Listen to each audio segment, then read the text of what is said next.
અત્યારના સવારે વાગી ગયા 6 અને 6 વાગ્યાનું પણ હું નીચે આવી ગયો છું. અત્યારે તો જીમમાં જાઉં તો તમને બતાવું જીમમાં જઈને મારી એક્સરસાઇઝ. ઓકે ગાઈસ, અત્યારે આપણે જીમમાં આવી ગયા છીએ અને આ છે આપણા જીમના ઓનર અને આ છે રુદ્રભાઈ, જે મારા ભેગા જ આવે છે. જીમના ઓનર જો તે બેઠા બેઠા મોબાઈલમાં જોવે છે અને આમાં જીમનો કાર્ડિયો સેક્શન છે. તો અત્યારે જીમમાં આવ્યા છીએ અને જીમમાં એક્સરસાઇઝ કરી થોડીક વાર. હવે હું તમને ઉપર લઈ જાઉં. ઉપર બોડી બિલ્ડિંગનું સેક્શન છે, તો ત્યાં આવે જાય ત્યાં બતાવે તમને. ઓકે, તો આ છે એપ્સનું મશીન અને આ બાયસેપનું. અને આપણે જો જીમ એક નાનો છોકરા આવે ને હાઇટ વધારવા હાટું, અને આ લેગ માટેનું, આ સાયકલનું, અને આ તો રનિંગના જે નોર્મલ બધે જીમમાં હોય. અને આ તને જીમમાં કેવું લાગે?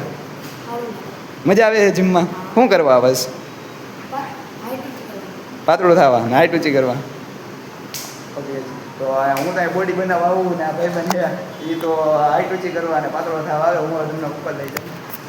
ઓકે, તો અત્યારે હવે સેકન્ડ ફ્લોર ઉપર જાય છે અને તમને અહીંયા બતાવું સેકન્ડ ફ્લોર ઉપરનું. તો સેકન્ડ ફ્લોર ઉપર પહોંચી ગયા અને આ બસ અહીંયા અપર બોડીનો ભાગ છે અને સામે જો ડમ્બલ તમે જોઈ શકો છો અને અહીંયા અપર બોડી માટેનું છે.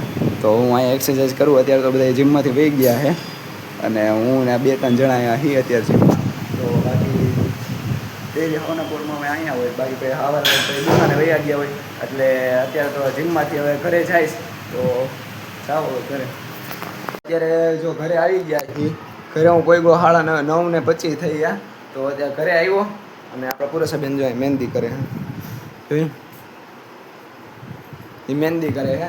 અને બસ હવે તો જો ચાંદ પૌવા છે નાસ્તામાં, તો ત્યાં ચાંદ પૌવા નાસ્તો કરી લઈ પછી દુકાને જવા નીકળી. તો અત્યારે જો 10 વાગવા આવ્યા છે અને આપણે ત્યાં તૈયાર થઈને દુકાને જવા નીકળી ગયા છે. અને પુરુષાબેન જો હજી મહેંદી જ મૂકે છે. તો બસ હવે જાય દુકાને અને ત્યાં જઈને ઘણું તમને રેડી કે આપણે અક્ષર દેવા જવાના છે. તો અત્યારે જો હું ને અભયભાઈ અક્ષર દેવા આવી ગયા છીએ. તો ડાયરેક્ટ અહીંથી અક્ષર લઈને દુકાને ભાગી.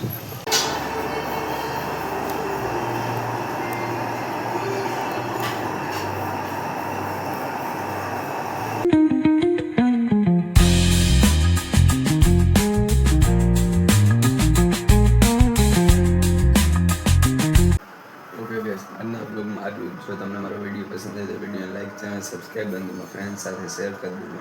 મળીએ આગલા બ્લોગમાં. Bye bye.